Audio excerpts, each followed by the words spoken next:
So today on the show, I'm really excited to introduce you guys to my friend and an inspirational Australian woman, Rachael Wong. Rachael is the CEO of Women's Forum Australia, and last year at the National Life Summit, I invited her to do a speech about her journey on abortion and the work that Women's Forum does and why it is not actually in women's best interests. What I love about Women's Forum Australia and what Rachael does is they really push back on the very controlling, bullying feminist narrative that abortion is pro-women, that trans ideology is somehow pro-women. And she has, I think, faced a lot of personal cost, personal threats, and really been someone that stood tall amongst all of that and, you know, really fought for the rights of little girls to be able to play sport without boys, biological males in their category. And that's been really profound and important.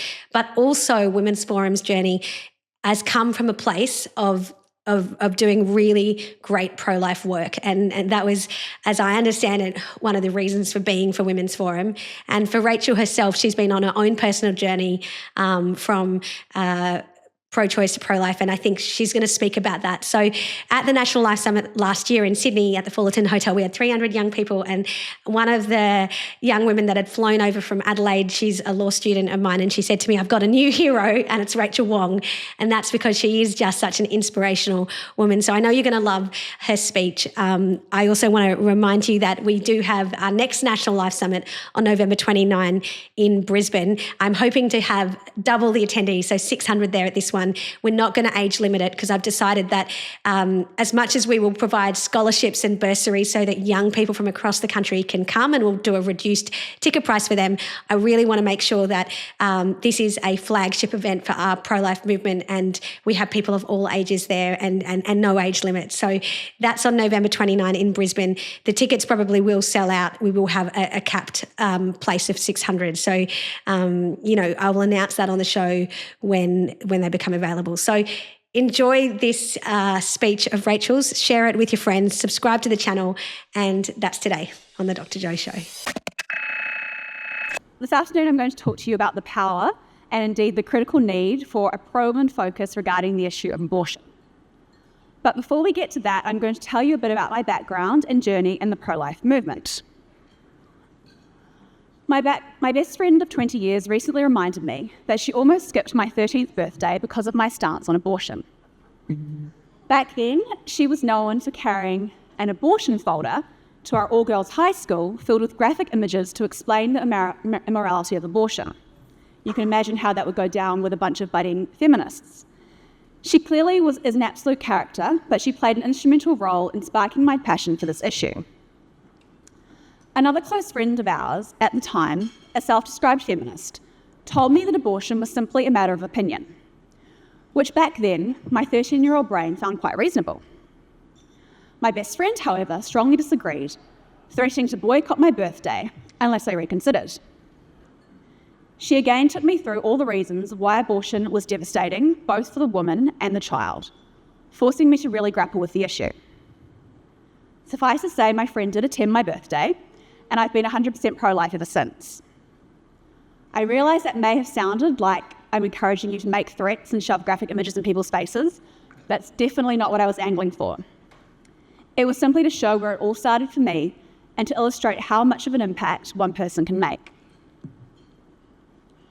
After my very formative high school experience, I studied law and politics, which I thought would help equip me to make a difference on the issue of abortion, as well as other issues I was passionate about. I then went on to intern at the United Nations International Criminal Tribunal for Rwanda, where my focus is on drafting legal arguments regarding public incitement to genocide. The dehumanisation of the Tutsi people by the Hutu leaders and media in the period before the genocide was very reminiscent of how our politicians and media speak about the unborn child in the context of abortion. For the Tutsis, it was cockroaches, snakes, and vermin. For the unborn child, it's fetus, clump of cells, or parasite. From East Africa, I returned to my first proper law job at a big commercial law firm in Auckland. In my spare time, I'd work on pro-life initiatives and campaigns with old university friends who were just as passionate as I was about the injustice of abortion. One of them now runs the most effective pro-life organisation in the UK. and 2 others are pro-life MPs in the New Zealand Parliament.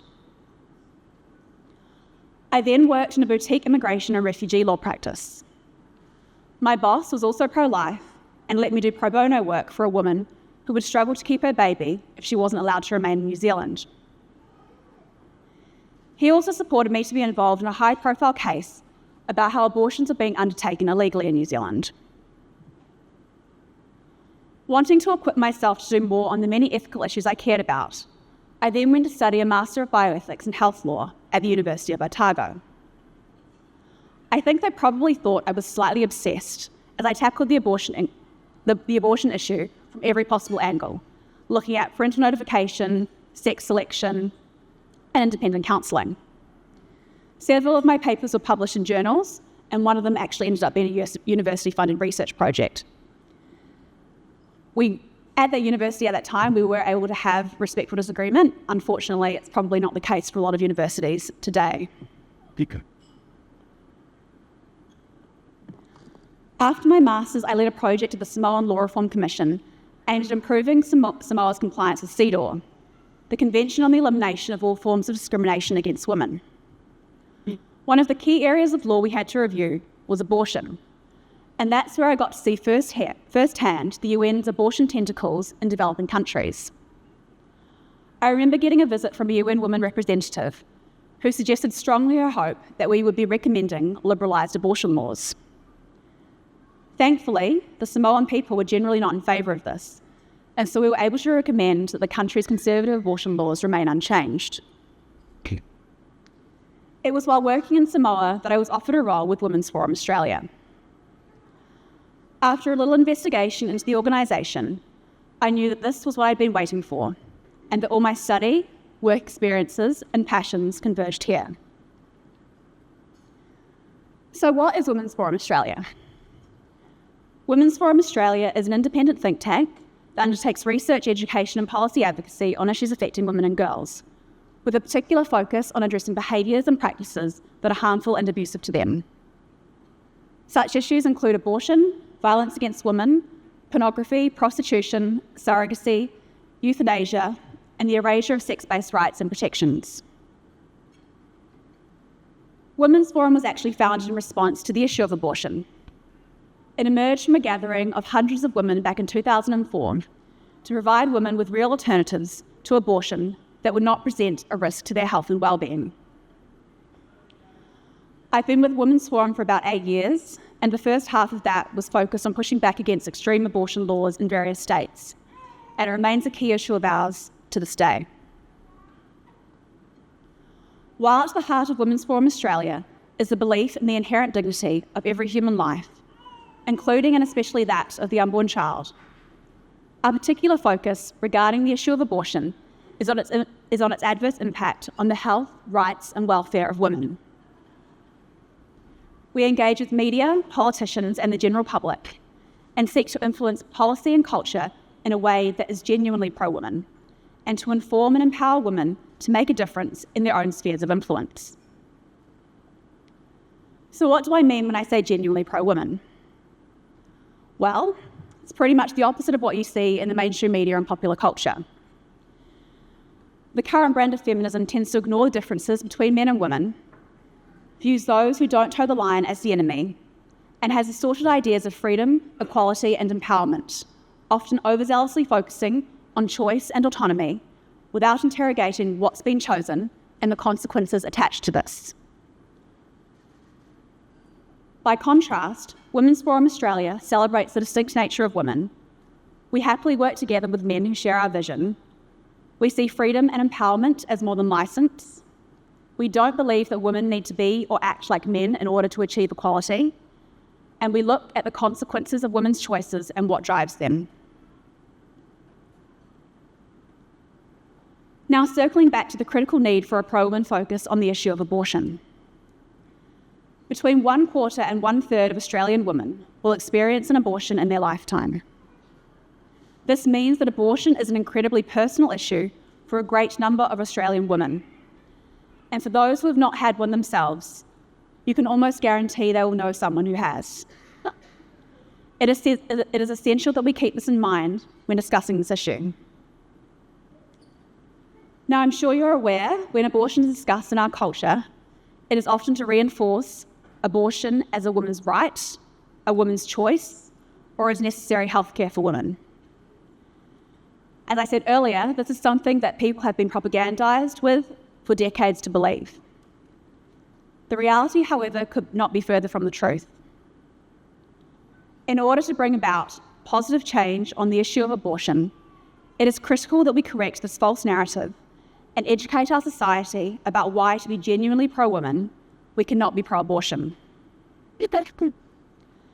So let's have a look now at some of the reasons why abortion is not pro-woman, and these aren't exclusive. As much as abortion advocates like to deny it, abortion carries with it significant risks of physical and psychological harm to women. Risks of physical harm include infection, infertility, hemorrhaging, cervical and uterine damage, subsequent preterm birth, and miscarriage. Risk of psychological harm include depression, anxiety, suicidal behaviours, and substance use disorders. And then, not only is abortion grief downplayed because it doesn't fit the narrative of abortion being empowering for women, abortion also undermines the grief of those who suffer miscarriages or stillbirths. It's awkward for society to mourn babies in these circumstances when abortion is supposedly a woman's right and an unborn child is just a clump of cells. Finally, abortion is inextricably linked with violence against women. Take, for example, the known links between abortion, coercion, and domestic violence, how abortion is used to shield abusers and cover up the sexual abuse of minors, the forced abortion that can take place in the context of prostitution, surrogacy, or in some preference cultures, or the violence against little girls in the womb. A far cry from the rhetoric of my body, my choice, women seeking abortion often have very little choice. Women who abort often cite reasons such as fear of intimate partner violence, psychological pressures, study and career pressures, or a lack of financial, practical, or emotional support. Abortion under these circumstances is not choice, it's desperation. Indeed, a friend recently told me that the mantra, my body, my choice, is really an excuse for others to say, your body, your problem. Ready access to the Band-Aid solution of abortion has removed the incentive for governments, employers, and men to properly support women who are facing an unintended pregnancy and to provide a humane response to the underlying issues that drive women to seek abortion in the first place. It has also contributed to the degradation of motherhood. As a result, women still have to contend with outdated, male-oriented systems that are not designed to adequately accommodate and support them or their children during pregnancy or motherhood. This in turn has fed the lie that abortion is necessary for women's equal participation in society and that children are an obstacle to women's success and flourishing.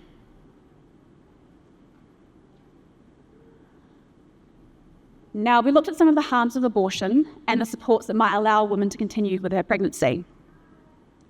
It is well known amongst pregnancy counsellors and post-abortive women that there is a resounding silence on information about either of these, as well as a lack of information given about fetal development and independent counselling. The provision of such information is often opposed by abortion advocates because they believe it will get in the way of a woman's categorical right to abortion, right in inverted commas, despite it being critical for women to exercise their right to informed consent and to make a real choice. Now, I'm not going to go into this point in detail, but our research fellow, Dr. Emma Wood, who you'll hear from soon, has written a whole paper relating to this issue called Abortion, the Sexual Revolution, and the Question of Reproductive Justice. The basic point is that the early feminists and suffragettes were not in favour of abortion, not only because they saw it as a violation of the unborn child, but because a culture where abortion is freely available detaches sex from its procreative potential, leaving women more vulnerable and more objectified.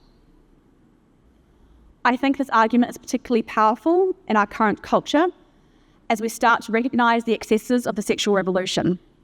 And I really encourage you to read or to listen to Emma's publication. There's an audio book version as well. Now, sex-selective abortion is a well-known problem in countries like China and India, where son preference cultures have resulted in extremely skewed sex ratios. This has led to millions of females missing from the global population. There is also evidence that sex-selective abortions are currently taking place in some ethnic communities in Australia. This is patently anti-woman, and sadly, many feminists have stayed silent on this issue precisely because they believe that speaking out about it could threaten their right to abortion. But another anti-woman element of abortion that we heard about earlier is the horrendous pressure that is placed on women to abort when their children are diagnosed with Down syndrome and other conditions. In Australia, around 90% of Down syndrome diagnoses end in abortion. Such stories are tragically becoming more and more common, with women complaining that the information they are receiving is either inaccurate, skewed, or out of date, and heavily prejudiced towards termination. In contrast with the anti-women elements of abortion, true feminism strives for a culture where motherhood and our most vulnerable are valued and treasured, where women are celebrated for being women with their unique strengths and challenges, and are not told that they need to be like men in order to thrive and succeed in life, and where women are empowered to have and to raise their children and are never made to feel as if abortion is their only choice. We ultimately need to create a culture where abortion is unthinkable, and I believe one of the most important, if not the most important thing we can do, is to win over women. Women are the only ones having abortions, despite what the radical gender apologists may tell you. Women are the ones facing tragically difficult circumstances, making them feel as if they are backed into a corner with their pregnancies. Women are the ones being pitted against their children and sold out by our culture, which has failed to give them genuine choice and support, and which has scorned motherhood. Women are the ones whose bodies are being used and then left to face the consequences alone. Women are the ones who are being lied to, exploited, and pressured by the abortion industry. And little girls are the ones who are being aborted in their millions simply because they are girls. I am not saying that women have no responsibility. I am saying that women are victims of abortion, just like preborn children are, and that we can't win on the issue of abortion if we don't win women. When women are convinced of the humanity of the unborn child, when women realise just how anti-woman, anti-child, and anti-human abortion is, and when there is genuine support and positive cultural change for women facing unplanned pregnancies, that is when we will see a culture where abortion is unthinkable. That's all. Thank you.